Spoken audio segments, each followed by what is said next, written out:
In this screencast, we're going to derive the relationship between the initial pressure and temperature, P1 and T1, and the final pressure and temperature for an adiabatic reversible process. So we're going to start with the first law, and we're going to do the calculation per mole. So the first law for a closed system is the change in internal energy per mole, dQ, and we're doing this for reversible process, and dW reversible.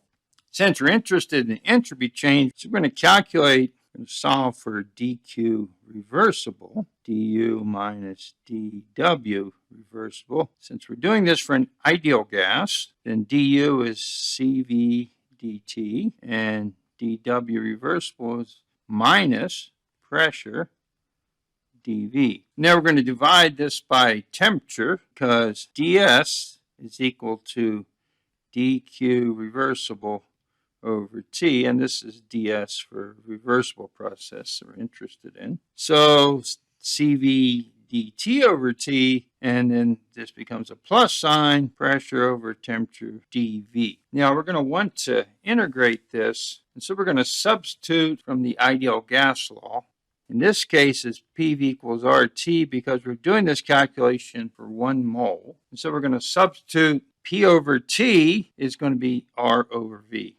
So delta S is going to be integral, right side, integral CV from temperature T1 to T2. And then R times integral of dV over V. And since CV is a constant, then this becomes the log of T2 over T1, and this becomes the log of V2 over V1. Now we're interested in relating pressure and temperature, so we want to substitute for this volume, and so we're going to use the ideal gas law. So volume V2 over V1 from ideal gas law would be P1 over P2 T2 over T1. Right, just the ideal gas law twice and dividing. So we're going to make that substitution. So I made the substitution, and then I separate out, since we have a log of a product, it's sum of the logs. So we can first separate out the T2 over T1 term. We have the log of P1 over P2, and so I flip that around to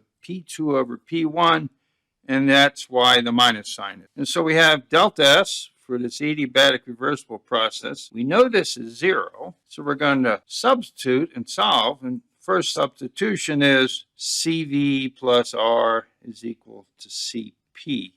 So we're going to combine these two terms as just CP log of T2 over T1. So we combine the terms. Now we're going to bring the pressure term to the left side.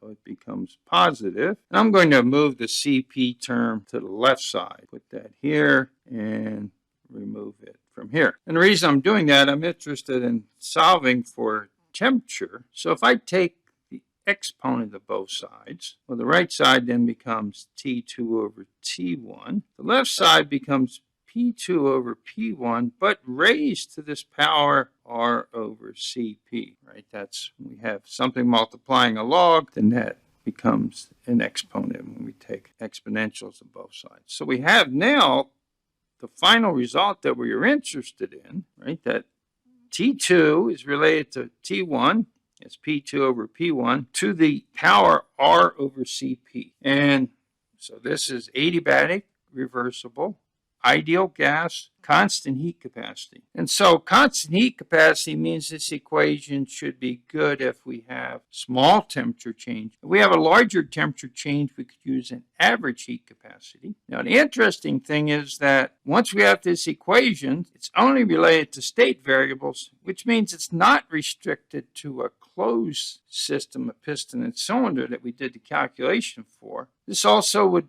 work for a turbine that's adiabatic and reversible, or for a compressor that's adiabatic and reversible if we have a constant heat capacity.